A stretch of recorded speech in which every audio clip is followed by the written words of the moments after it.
cabinet being shaped tonight, sir? Yes, partially. Will you be announcing? We're doing this again tomorrow. Is General Mattis going to be Secretary of Defense? Well, we think he's a great guy. He's some great man. So is that a baby? We'll hear some things tomorrow. This is the Monday edition of America Talks Live Hour 2, where our most important programming content comes from you. Your comments, questions, and observations phoned into us at 1-877-639-7629. That's 1-877-NEWSMAX. You and I just saw President-elect Donald Trump and Vice President-elect Mike Pence yesterday. The President-elect saying we would hear something today on additional selections for his cabinet. Mr. Trump there also with kind words for retired Marine General James Mad Dog Mattis, amid speculation that General Mattis might wind up as Secretary of Defense. More on that in just a minute. First, whoever said presidential politics is two-thirds theater probably didn't mean it the way it's turned out. The brouhaha on Broadway leads this news update from Ed Berliner. All right, JD, let's get working here. Ask and demand all you want, President-elect Trump. There will not be an apology from the Hamilton cast to you or the Vice President-elect. The President-elect is demanding an apology. Yeah. I heard. We assume that no apology is forthcoming. There's nothing to apologize for. President-elect Trump attacked the Hamilton cast on Twitter, texting the cast was rude and making their post-show statement to Pence in the audience. Trump also continues attacking CNN for discussing his tweets. Why do you care? In other words, who's to say that he can't do that, make a comment, spend 5 minutes on a tweet and making a comment? More people are liking Donald Trump at the moment, as a matter of fact. According to the latest Politico Morning Consult poll, his favorability is up 9 points since the election. For more on these stories, start clicking away to Newsmax.com. I'm Ed Berliner. JD, back to you. Yeah, what's that old song, everybody loves a winner? Well, not everybody, but 46%, I guess, according to the Morning Consult poll. And presumably those of you watching us today, very excited about the prospect of the Trump administration. For more on the Trump transition, we're pleased to be joined by a gent very active in the Tea Party movement. In fact, the creator of Tea Party Nation via Skype from Nashville, Tennessee, Judson Phillips. And we're also joined by the Thomas L. Rhodes Fellow of the National Review Institute, Ian Tuttle. Gentlemen, we appreciate your time here this afternoon on America Talks Live. So we saw Donald Trump wrapping up his weekend of meetings at the golf course he owns in New Jersey over the weekend. Before departing for New York, Mr. Trump told reporters that his cabinet was partially complete and we should hear more announcements soon. Judson, let me get the Tea Party perspective. Your take on the transition and the people Mr. Trump has named thus far. Well, so far, I think the transition's been pretty good, and it's, excuse me. And I think for a lot of people, it's been a pleasant surprise to worried that that Trump was going to veer left once he got elected. Some of his choices have been really, really solid so far, and particularly some of the lower level appointees that are not getting the big headlines. Because there's an old saying up in Washington, D.C., personnel is policy, and right now he's bringing in people from Heritage, from Cato, from the conservative movement. So a lot of things to like about what we're seeing so far. Ian Tuttle, your take, those picked so far, how does it look from your perspective? Yeah, good, optimistic, I would say, is where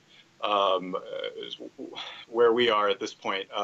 You know, I think a lot of eyebrows were raised about Steve Bannon appropriately and the extent to which he's going to play a part in this White House. And I think that's something to watch, something that conservatives should be. Well, let me hone in on that. When you say, quote, appropriately, and maybe this is still the schism amongst those of the NR ilk and others of us in the conservative movement who had perhaps a more generous attitude toward Mr. Trump even before he got the nomination. You got a problem from a conservative perspective with Steve Bannon. What is it, Ian? Yeah. Well, A, I think he's ideological in a somewhat dangerous way. And B, for the past 4 years, he's made his site cozy to a fringe of the American right, the alt-right, that's been downright nasty, especially over the last year. I'm not saying there aren't. Wow. Ian, Well, you know, I appreciate the fact that you bring from National Review and your perspective as a Thomas L. Rhodes Fellow. I just got to tell you, and maybe Judson, I'll let you get in on this thing.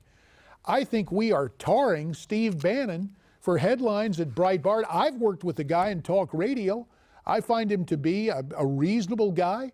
He may be somewhat flamboyant in terms of earning the scorn from the left, but Judson, I don't know, usually when the left is up in arms, and that's usually a sign a conservative is effective.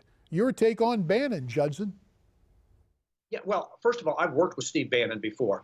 Steve Bannon is driven, hard-nosed, and he really has a take-no-prisoners attitude.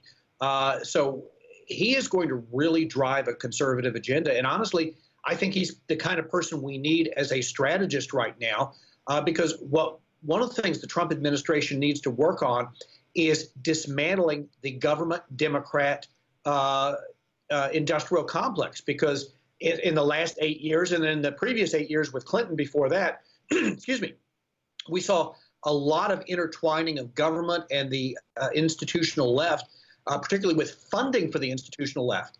And if there's anybody who will get in there and just rip that out, root and all, it's Steve Bannon.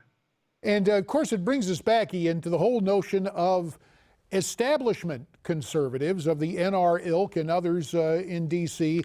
versus more populists. And maybe that's going to come out here now in this continued questioning over who will be the next Secretary of State. Right now, it's looking, based on reports, as if it'll be a Rudy versus Romney fight, Giuliani versus Mitt Romney for Secretary of State. And of course, there was Mitt in New Jersey visiting with Donald Trump amidst all the criticisms he had. And not to be outdone, Rudy also showed up in New Jersey for a visit.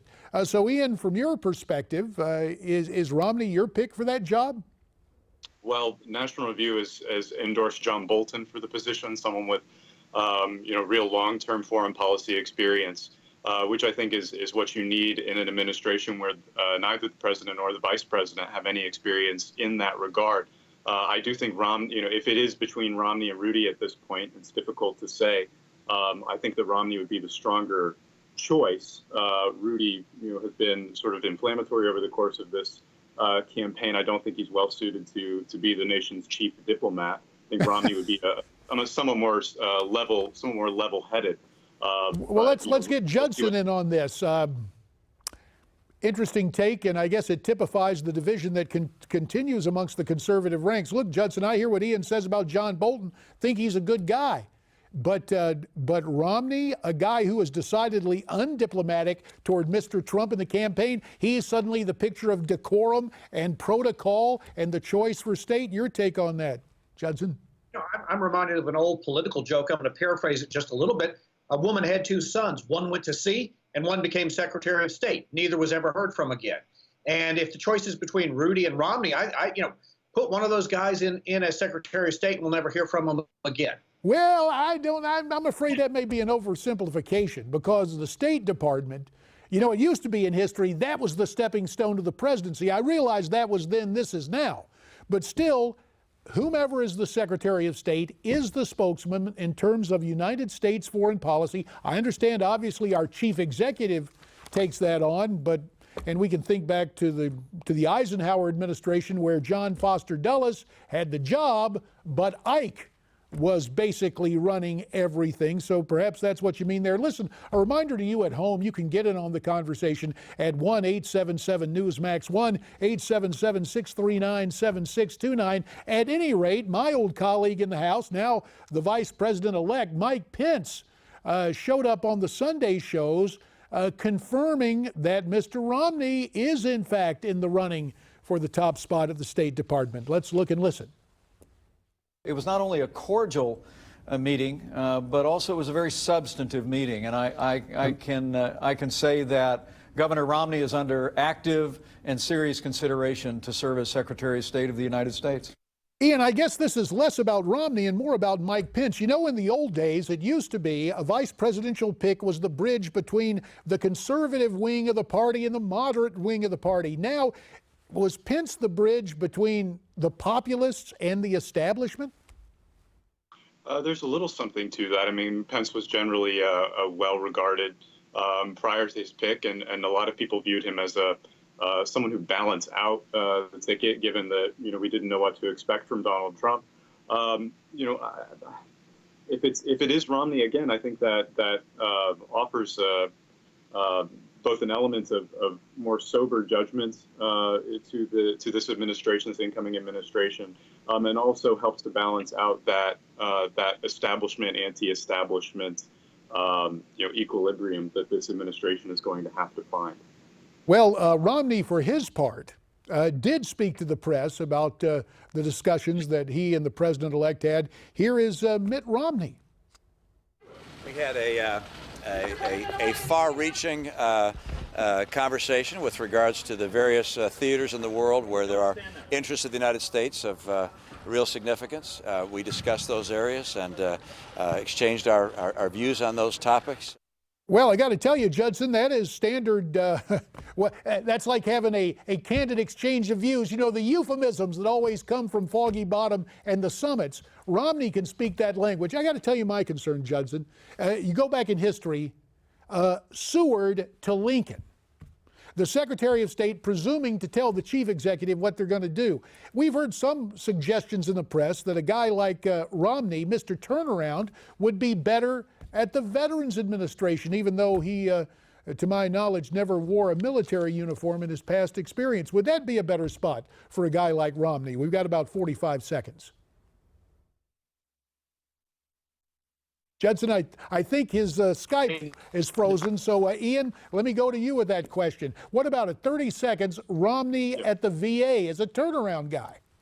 Yeah, I don't think it's actually a foolish idea. I mean, he's someone who knows how to operate a large machinery, and who might be able to actually make that bureau operate the way that it should have. As far as the Secretary of State question goes, I do object a little bit to the premise, just on the grounds that I don't think Trump is Lincoln here. Well, wait a minute. He's the guy who's building this team of rivals that a couple of minutes ago you liked okay, Ian. But we understand that contemporaries always draw scorn, and that's the nature of it. Stay right where you are, Ian. Judson, we've gotten you unfrozen. I realize it's not nerves. It's just the vagaries of Skype.